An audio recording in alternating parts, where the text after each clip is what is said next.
بسم اللہ الرحمن الرحیم۔ پارہ نمبر 23 کا خلاصہ پیش خدمت ہے۔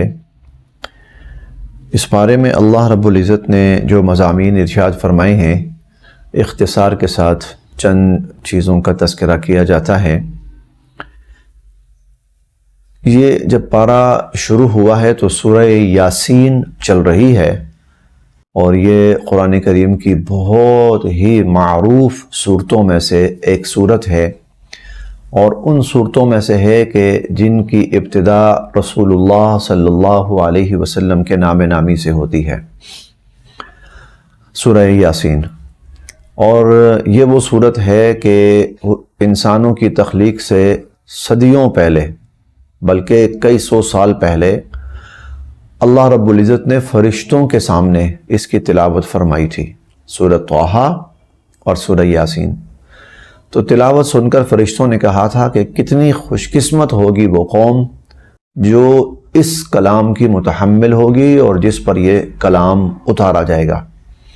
اللہ کے فضل و کرم سے اور اس کی توفیق سے اور اس کے احسان سے اور اس کی عنایت سے وہ خوش نصیب لوگ ہم بھی ہیں۔ اللہ نے ہمیں بھی ان خوش نصیب لوگوں میں شامل فرمایا ہے، رسول اللہ صلی اللہ علیہ وسلم کی امتی ہونے کی برکت سے۔ اس پارے کے جو مضامین ہیں ان میں سے ایک تو پارہ جب شروع ہوتا ہے تو ایک واقعہ چلا آ رہا ہے، اور وہ اصحاب القریہ کے نام سے واقعہ شروع ہوا ہے۔ کسی علاقے کی طرف اللہ رب العزت نے انبیاء علیہ السلام کو مبعوث فرمایا۔ عمومی جو مزاج رہا ہے انسانوں کا، وہ انبیاء علیہ السلام کی تکذیب کا رہا ہے، جو عمومی رویہ انسانوں کا رہا ہے۔ چنانچہ ان علاقے کے لوگوں نے بھی انبیاء علیہ السلام کی تکذیب کی۔ فَكَذَّبُوهُمَا فَعَزَّزْنَا بِثَالِثٍ فَقَالُوا إِنَّا إِلَيْكُمْ مُرْسَلُونَ، اور قالوا إِنَّا تَطَيَّرْنَا بِكُمْ قالوا مَا أَنْتُمْ إِلَّا بَشَرٌ مِثْلُنَا۔ یہ مختلف آیات، یعنی انہوں نے انکار ہی کیا۔ تو ایک شخص جو ان انبیاء علیہ السلام پر ایمان لا چکا تھا، اسے جب پتہ چلا کہ میری قوم کے لوگ انبیاء علیہ السلام کے ساتھ ناروا سلوک کر رہے ہیں، تکذیب کر رہے ہیں اور ان کو دھمکیاں دے رہی ہیں، تو وہ اپنا کام کاج چھوڑ کے بھاگتا دھوڑتا ہوا آیا، اور قرآن کریم نے اس شخص کی اس آنے کی کیفیت کو بیان کیا۔ دیکھیے، وَجَاءَ مِنْ أَقْصَى الْمَدِينَةِ رَجُلٌ يَسْعَىٰ، تو شہر کے آخری کنارے سے ایک شخص دوڑتا ہوا آیا، یعنی یہ اس کیفیت کا اظہار ہے کہ اسے اللہ کے نیک بندوں کو جو تکالیف پہنچائی جا رہی ہیں اس کا کتنا احساس تھا۔ ایک تو ہوتا نا، اچھا جب مجھے وقت ملے گا تو میں چلا جاؤں گا، ایک یہ ہے کہ جو ہی اس کو پتہ چلا اس نے سب کچھ چھوڑا اور وہ بھاگا۔ یہ کیفیت اللہ رب العزت نے یہاں پر بیان فرمائی۔ کتنا خوش نصیب تھا، اس کی جو آنے کی کیفیت تھی، اللہ رب العزت نے قرآن کا حصہ بنایا۔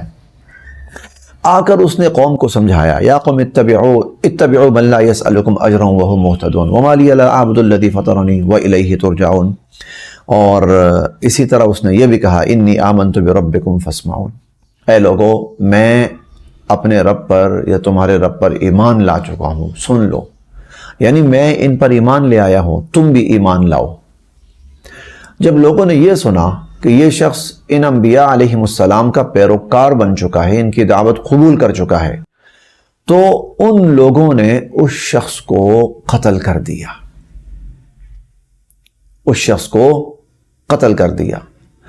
جب اس کو قتل کیا گیا تو ظاہر ہے اس کا جسم تو زمین پر ہی رہا، لیکن اللہ نے اس کی روح جنت میں پہنچا دی۔ اچھا، جنت میں پہنچتے ہی اس نے گفتگو کی۔ لوگ ابھی اپنے گھروں میں ہیں، لوگ ابھی اپنے علاقوں میں ہیں، لوگ اپنی سرگرمیوں میں مصروف ہیں، اور وہ جنت پہنچ کر وہاں گفتگو کر رہا ہے، اور اللہ رب العزت نے اس کی وہ گفتگو یہاں قرآن کریم میں بیان فرمائی، اس کو قرآن کا حصہ بنایا۔ دیکھیے، قیلہ، اسے کہا گیا، ادخل الجنہ، جاؤ تم جنت میں داخل ہو جاؤ۔ قال، تو وہ کہنے لگا، یا لیت قومی یعلمون، کاش میری قوم جان لیتی بما غفر علی ربی کہ میرے رب نے تو مجھے بخش دیا، وجعلنی من المکرمین اور اللہ نے مجھے بڑے ہی معزز لوگوں میں شامل فرما دیا، اور ان میں سے اللہ نے مجھے بنا دیا، بڑے ہی معزز لوگوں میں اللہ نے مجھے شامل فرما دیا ہے۔ اب اس واقعے کو تھوڑا سا سمجھ لیجئے، اور واقعہ یہ ہے کہ یہ جو شخص تھا یہ کوئی بہت نامی گرامی شخص نہیں تھا، اور یہ کوئی بہت صاحب حیثیت، کوئی اثر رسوخ والا شخص نہیں تھا، کوئی بہت صاحب علم بھی نہیں تھا، بلکہ اس کے بارے میں جو بعض روایات میں آتا ہے اس کا نام حبیب نجار تھا۔ نجار کہتے ہیں کارپینٹر کو، لکڑی کا کام کرنے والا۔ تو آپ نے دیکھا ہوگا کہ وہ کہیں دکانوں پر یا بعض اوقات تو تھیلا سا اٹھائے ہوئے لوگ پھر رہے ہوتے ہیں کہ اپنے لکڑی کے جو سامان ہے ٹھیک کروانا ہے تو وہ کروا لیں۔ یہ حبیب نجار کارپینٹر تھا، معمولی سا آدمی، مزدور سا، لیکن وہ اللہ پر ایمان لایا اور اللہ کے نبیوں کی تصدیق کی، اور ان کی مدد اور نصرت یعنی ان کے حق میں اور اللہ کے دین کے حق میں وہ بھولا، اور اس پر اس نے قربانی پیش کی۔ اللہ کو اس کا یہ عمل، ایمان لانا، انبیاء علیہم السلام نیک لوگوں کی تائید کرنا، ان کی نصرت کرنا، اور لوگوں تک اللہ کا پیغام پہنچانا، اللہ کو یہ ادا اتنی پسند آئی کہ نہ صرف یہ کہ جو ہی وہ شہید ہوا اس کو جنت میں داخل کر دیا، بلکہ اس کی جنت میں داخلے کا قرآن کریم کے اندر باقاعدہ اعلان فرما دیا۔ کیا خوش نصیب تھا وہ شخص۔ اللہ رب العزت ہمیں بھی ان صفات پر چلنے کی توفیق نصیب فرمائے، اور انہی صفات کا انجام آخر میں پھر یہ ہوتا ہے۔ اسی طرح اس پارے کے مضامین میں سے ایک مضمون اللہ رب العزت نے تقابل پیش فرمایا ہے، آخرت میں نیک لوگ اور برے لوگ، ان دونوں کا آخرت میں کیا معاملہ ہوگا، نیک کہاں ہوں گے، کس حالت میں ہوں گے، برے کہاں ہوں گے، کس حالت میں ہوں گے۔ آئیے دیکھتے ہیں۔ اللہ تعالیٰ فرماتے ہیں کہ ان اصحاب الجنت اليوم فی شغل فاکہون، کہ جنت میں آج جنت کے اندر، یعنی قیامت آ چکی ہے اور فیصلے ہو چکے ہیں اور جنتی جنت میں، ایمان والے جنت میں جا چکے ہیں، تو جو جنت والے ہوں گے نا وہ ایسی مشغولیات اور مصروفیات میں ہوں گی جو ان کی من پسند ہوں گی۔ وہ اپنی من پسند اور طبیعت پسند خوش فہمیوں کے اندر اور خوش گپیوں کے اندر اور مشغول مصروفیات کے اندر مشغول ہوں گے۔ ہم و ازواجہم فی ظلال علی الارائک متکئون، وہ بھی اور ان کے جوڑے بھی، وہ جنت کے درختوں کے سایوں میں اور تختوں پر ٹیکے لگائے ہوئے بیٹھے ہوں گے۔ لہم فیہا فاکہۃ ولہم ما یدعون، ہر قسم کے کھانے پینے کی عمدہ سے عمدہ چیز اللہ رب العزت نے ان کو مہیا کر رکھی ہوگی، اور جو وہ ڈیمانڈ کر رہے ہوں گے ان کو وہ بھی مہیا کیا جا رہا ہوگا۔ سلام قولا من رب الرحیم، اللہ اکبر، اللہ اکبر، اللہ اکبر۔ اللہ رحمان رحیم رب کی طرف سے ان کو سلام پیش کیا جا رہا ہوگا، رحیم رب کی طرف سے، اللہ رب العزت کی طرف سے ان کو سلام پیش کیا جا رہا ہوگا۔ ایک طرف یہ وہ لوگ ہیں جو ایمان پر قائم رہے، جنہوں نے نیک اعمال کیے۔ اچھا، دوسری طرف وہ لوگ جو ایمان پر نہیں آئے، ایمان قبول نہیں کیا، نیک اعمال پر نہیں آئے، ان کا کیا معاملہ ہوگا؟ وَامْتَازُوا الْيَوْمَ أَيُّهَا الْمُجْرِمُونَ، ان سے کہا جائے گا اے مجرموں الگ ہو جاؤ، الگ ہو جاؤ۔ اور آگے ان کا آتا ہے هَذِهِ جَهَنَّمُ الَّتِي كُنْتُمْ تُوعَدُونَ، یہ تمہارے لیے جہنم تیار ہے، اسی کا تم سے وعدہ کیا گیا تھا۔ اصْلَوْهَا الْيَوْمَ بِمَا كُنْتُمْ تَكْفُرُونَ، اپنے کفر کی وجہ سے آج اس میں تم داخل ہو جاؤ۔ الْيَوْمَ نَخْتِمُ عَلَىٰ أَفْوَاهِهِمْ أَسْتَغْفِرُ اللَّهَ أَسْتَغْفِرُ اللَّهَ أَسْتَغْفِرُ اللَّهَ۔ اللہ تعالیٰ فرماتے ہیں کہ آج ہم ان کے منہوں پر ٹیپ چپکا دیں گے، ان کا منہ سیل کر دیں گے۔ وَتُكَلِّمُنَا أَيْدِيهِمْ، اور ان کے جو ہاتھ ہوں گے وہ ہم سے بولیں گے۔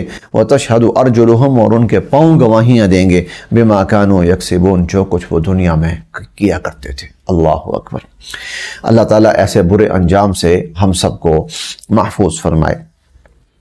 اس سے آگے سورہ الصافات ہے۔ سورہ الصافات کے اندر اللہ رب العزت نے ایک عجیب منظر بیان کیا ہے۔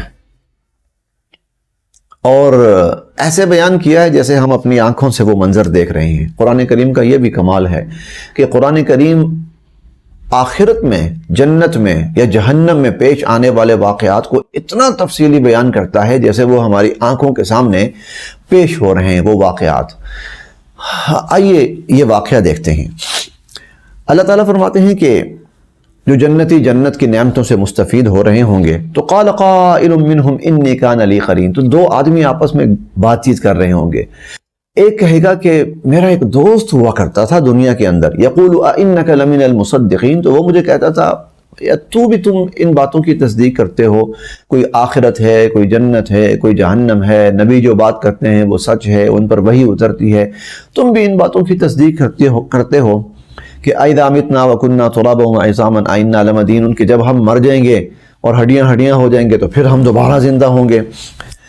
تو فرشتہ ان کی یہ بات سن رہا ہوگا، تو سنتے ہوئے فرشتہ کہے گا هل انتم مطلعون، کیا دیکھنا چاہتے ہو کہاں ہے آج وہ جو تمہیں سبز باغ دکھایا کرتا تھا، جو بڑا روشن خیال بنا کرتا تھا، جو تمہیں بڑا بیکورڈ اور پسماندہ سمجھا کرتا تھا، گمراہ کہتا تھا تمہیں کہ کن خیالوں میں پڑے ہوئے، دنیا کہاں سے کہاں پہنچ گئی ہے، تمہیں اب بھی نمازوں کی پڑی ہوئی ہے، تم اب بھی جنت جہنم کو لے کر بیٹھے ہوئے ہو، تو دیکھنا چاہتے ہو کہاں ہے وہ۔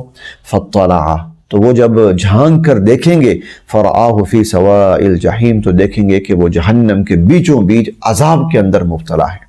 استغفر اللہ استغفر اللہ۔ قالت اللہ ان کدت لتردین، تو یہ شخص جو ایمان والا یہ کہے گا کہ اللہ کی قسم قریب تھا کہ تو مجھے بھی بہکا دیتا، ولولا نعمت ربی لکنت من المحسنین، اگر اللہ کا فضل میرے شامل حال نہ ہوتا تو آج میں بھی تیرے ساتھ اس عذاب کے اندر مبتلا ہوتا۔ اور افما نحن بمیتین الا موتتنا الاولی وما نحن بمعذبین ان هذا لهو الفوز العظیم۔ اب یہ جو جنتی ہوگا نا، یہ اس کا وہ حال دیکھ کر، اس کا انجام دیکھ کر کہے گا شکر ہے آخری موت جو ہم پہ آنی تھی نا آ گئی، بس اب ہم پر کوئی موت نہیں آئے گی، اور اب ہم کسی اور انجام سے دوچار نہیں ہوں گے بلکہ اسی جنت کے اندر رہیں گے۔ ان ھذا لہو الفوز العظیم، یہ بہت بڑی کامیابی ہے۔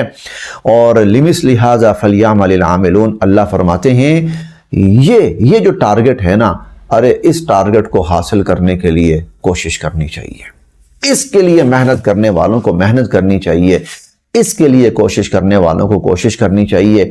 بلکہ ہم 30ویں پارے میں سورہ المطففین میں پڑھیں گے وَفِي ذَلِكَ فَلْيَتَنَافَسِ الْمُتَنَافِسُونَ، جو کمپٹیشن ہے نا وہ تو یہاں ہونا چاہیے، جو ایک دوسرے کا مقابلہ کرنے والے ہیں نا اس کام کے لیے مقابلہ ہونا چاہیے، کون ہے جو خیر کے اعمال میں زیادہ آگے بڑھے گا، جو زیادہ نیکیاں کرے گا۔ اسی طرح اس 23ویں پارے میں سورہ الصافات میں حضرت ابراہیم علیہ السلام کا وہ بڑا ہی عجیب واقعہ بیان ہوا ہے۔ بلکہ اگر یہ کہا جائے نا کہ سیدنا حضرت ابراہیم علیہ السلام کی حیات مبارکہ کا یہ سب سے بڑا واقعہ ہے تو یہ بے جا نہیں ہوگا۔ وہ واقعہ یہ ہے کہ ان کو اولاد ملی، اور اولاد بھی ملی ان کو بڑھاپے میں جا کر۔ اللہ سے دعا کی تو اللہ پاک نے فبشرناہ بغلام حلیم، بڑا ایک متحمل مزاج بیٹا اللہ نے ان کو بشارت سنائی اور عطا بھی فرمایا۔ پھر حضرت اسماعیل علیہ السلام فلما بلغ معہ السعی، اب بچہ بڑا ہو رہا ہے اور اتنا بڑا ہو گیا کہ اب باپ کا ہاتھ بٹا رہا ہے۔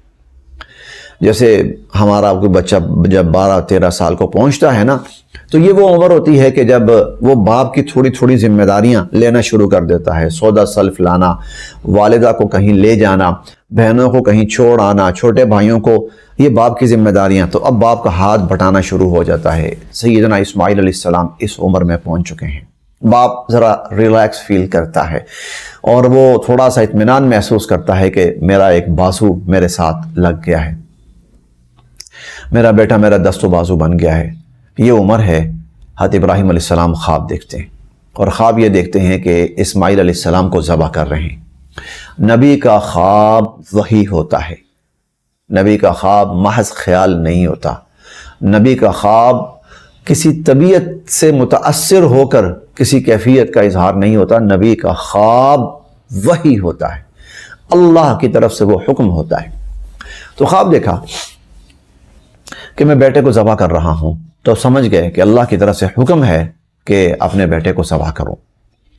چنانچہ بیٹے سے پوچھا، یا بنی انی اری فی المنام انی اذبحک، بیٹا میں خواب میں دیکھتا ہوں کہ تمہیں ذبح کر رہا ہوں، فانظر ماذا تری، تم بتاؤ تمہاری کیا رائے ہے۔ قال، بیٹا کہنے لگا، یا ابت افعل ما تؤمر، ابا جان آپ کو جو حکم دیا گیا ہے نا آپ وہ پورا کیجئے، اس میں رائے والی کون سی بات ہے؟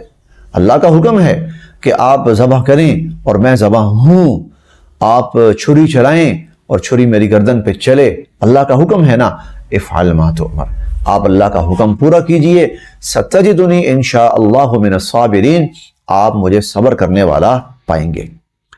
اب یہاں یہ سمجھیے، ابراہیم علیہ السلام کو پتہ ہے، یہ پتہ ہے، ابراہیم علیہ السلام کو یہ پتہ ہے کہ میں اپنے بیٹے کو ذبح کروں گا، اور بیٹے کو یہ پتہ ہے کہ میں ذبح ہو جاؤں گا،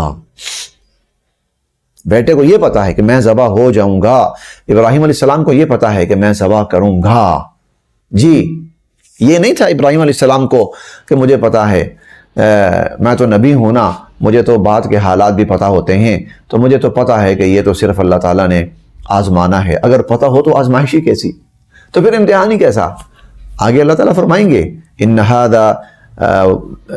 ھذا لہو البلاء المبین، بہت بڑی آزمائش تھی، بہت بڑی آزمائش تھی۔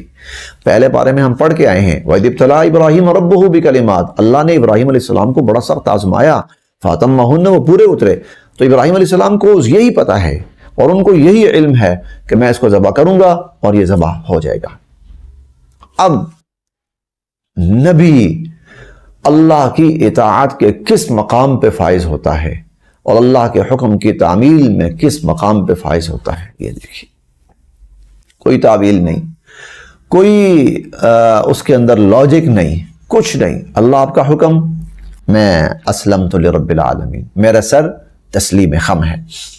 ابراہیم علیہ السلام نے بیٹے کو تیار کیا، لے چلے، فلما اسلما، اب دونوں جھک چکے ہیں، وَتَلَّهُ لِلْجَبِينِ، اور اسماعیل علیہ السلام کو پیشانی کے بل زمین پر لٹا دیا، کیوں؟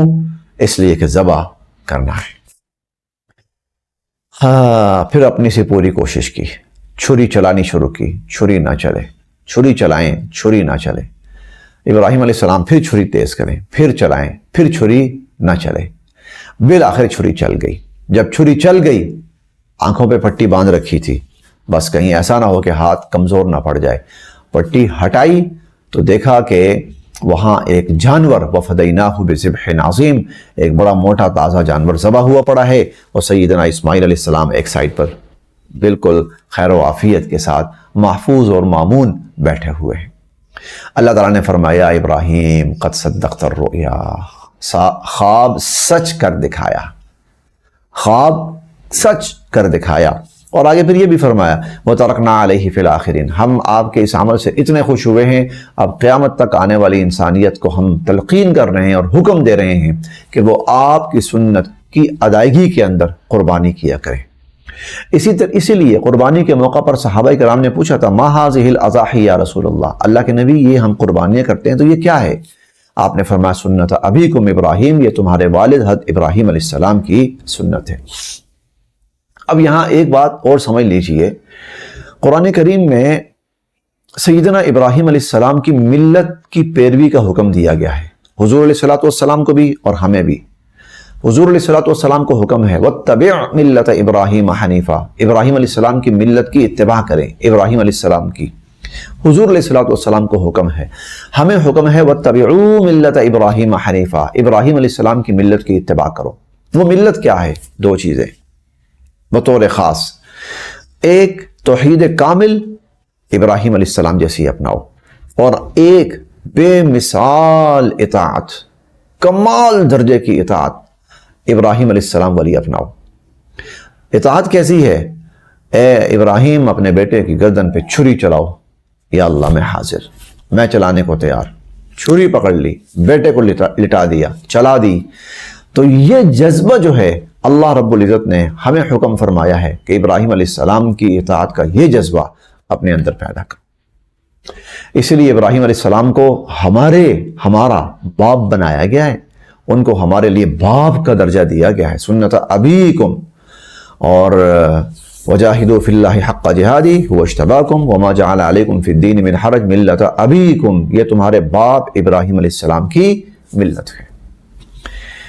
اس بارے کے مضامین میں سے ایک مضمون وہ ہے خلافت۔ خلافت کا مطلب کیا ہے؟ خلافت کا مطلب یہ ہے کہ اللہ رب العزت نے جو سیاسی نظام ہے جو انسانوں کو دیا ہے، سیاسی نظام، یہ جو حکمران بنتا ہے، حاکم بنتا ہے، نظام حکومت چلتا ہے، اس نظام کو اللہ رب العزت نے خلافت کا نظام قرار دیا ہے اور خلافت کا نام دیا ہے اس کو، اور جو حاکم ہوتا ہے اس کو اللہ رب العزت نے خلیفہ کا ٹائٹل اور عنوان دیا ہے۔ اسی لیے آپ دیکھیں اللہ تعالیٰ یہاں پہ قرآن کریم میں فرماتے ہیں یا داود انا جعلناک خلیفۃ فی الارض، اے داود ہم نے آپ کو زمین میں خلیفہ بنایا ہے۔ وہ حاکم تھے، حضرت داود علیہ السلام حاکم تھے، تو جو حاکم ہوگا اس کو جو ٹائٹل اللہ نے دیا ہے وہ خلیفہ کا دیا ہے، اور جو نظام ہے جس کو ہم جمہوریت کہتے ہیں، اللہ رب العزت نے اس کو جو ٹائٹل دیا ہے، حضور صلی اللہ علیہ وسلم نے جو ٹائٹل دیا ہے وہ خلافت کا دیا ہے۔ اس لیے آپ نے فرمایا کہ میرے بعد خلفاء آئیں گے، اور جو پہلے مسلمانوں کے امیر بنے ہیں سیدنا ابو بکر صدیق رضی اللہ عنہ، ان کو خلیفہ اول کہتے ہیں، دوسرے کو خلیفہ ثانی کہتے ہیں یا خلیفہ دوم کہتے ہیں، تیسرے کو خلیفہ ثالث کہتے ہیں یا خلیفہ سوئم کہتے ہیں، چوتھے کو سیدنا علی المرتضیٰ خلیفہ چہارم کہتے ہیں یا خلیفہ رابع کہتے ہیں، اور یہ خلفاء راشدین ہیں۔ اس کے بعد پھر خلافت تو رہتی ہے لیکن خلافت راشدہ نہیں رہتی، لیکن بہرحال جو بھی آتے ہیں وہ خلفاء ہیں۔ تو مسلمانوں کو اللہ رب العزت نے یہ تلقین فرمائی کہ جو نظام تمہیں دیا گیا ہے نا، اس کا نام ہے خلافت، لہذا خلافت کا نظام اپناؤ، اور جو حاکم ہوگا اس کو خلیفہ کا ٹائٹل دو، کیونکہ اللہ نے اور اللہ کے نبی صلی اللہ علیہ وسلم نے جو امیر مسلمانوں کا اور حاکم ہوگا اس کو خلیفہ کا ٹائٹل دیا ہے۔ تو یہ ایک تلقین ہے جو اللہ تعالیٰ نے یہاں اس بارے میں مسلمانوں کو فرمائی ہے۔ اسی طرح اس بارے میں سیدنا سلیمان علیہ السلام کا ایک بڑا عجیب واقعہ مذکور ہے۔ سیدنا سلیمان علیہ السلام کا، وہ ایسے خلفاء میں سے تھے اور ایسے حکمرانوں میں سے تھے جنہوں نے پوری دنیا کے اوپر حکومت کی، پوری دنیا کے اوپر حکومت کی ہے، بے مثال حکومت کی ہے سیدنا سلیمان علیہ السلام نے۔ ہواؤں پہ حکومت، جنات ان کے تابع، اور چرند پرند ان کے تابع، حشرات الارض ان کے تابع، حتیٰ کہ خشکی کے ساتھ ساتھ تری کی اور بحری مخلوقات وہ بھی ان کے تابع حکم دیتے تھے، اور مخلوقات ان کے حکم کی تعمیل کرتی تھیں اور اتباع کرتی تھی۔ ملکہ سبا کے پاس جب خط پہنچانا تھا، ہد ہد پرندہ وہ خط لے کر گیا تھا۔ جنات کے ذریعے بہت سے کام ابھی ہم پیچھے سب پڑھتے آئے ہیں۔ حضرت سلیمان علیہ السلام اتنے بڑے حکمران، اتنا بڑا نظام، دنیا کی حکومت۔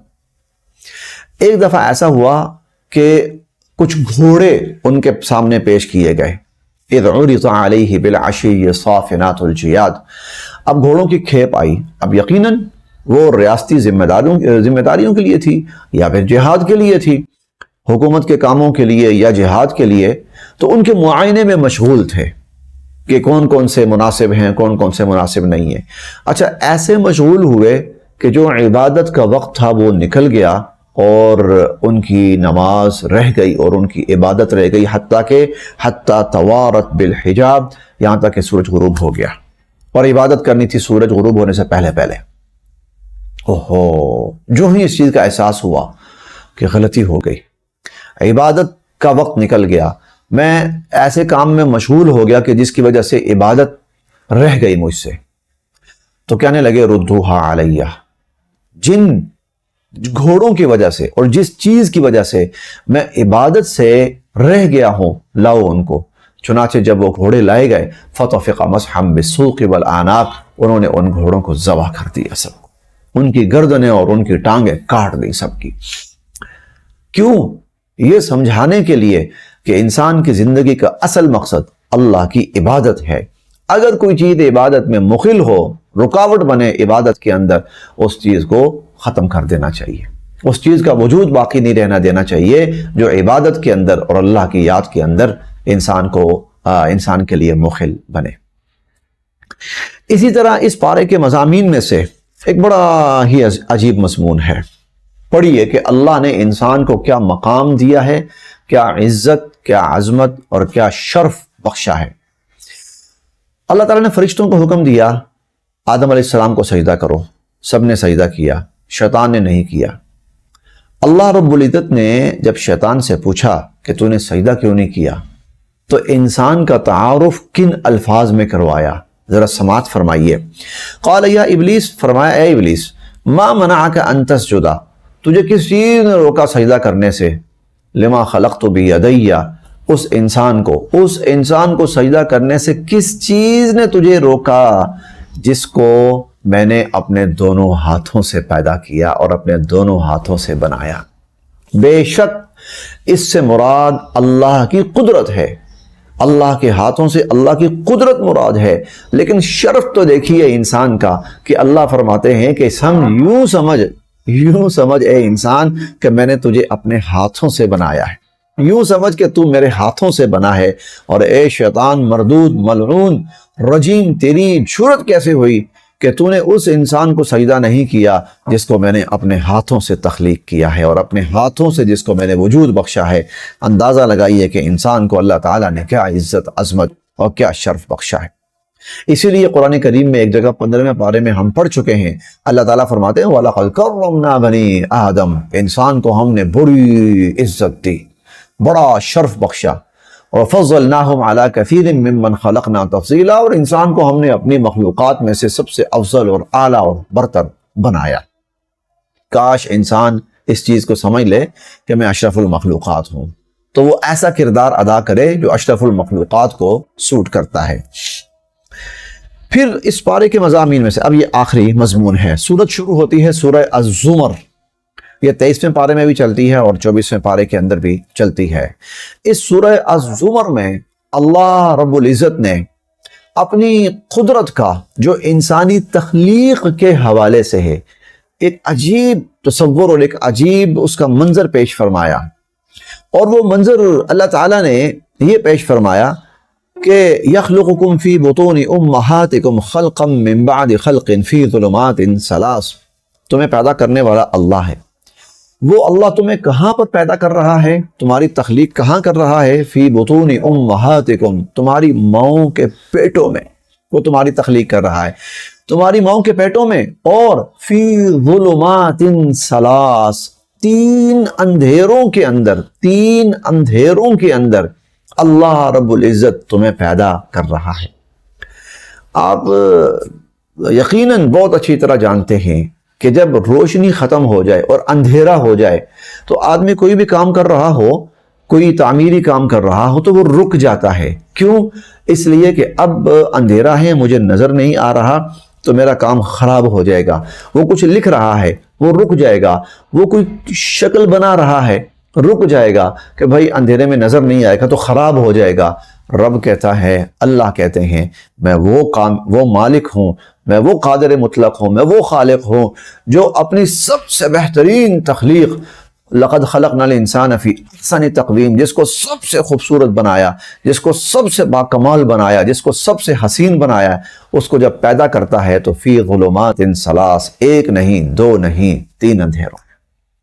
اسی لیے اللہ تعالیٰ پھر قرآن کریم میں 18ویں پارے میں فرماتے ہیں فتبارک اللہ احسن الخالقین، کیا خوب خالق ہے وہ اللہ، کیا خوب خالق ہے وہ اللہ۔ مضامین اور بھی ہیں، اسی پر اکتفا کیا جاتا ہے۔ اللہ تعالیٰ ہم سب کے لیے عمل کی راہیں آسان فرمائے۔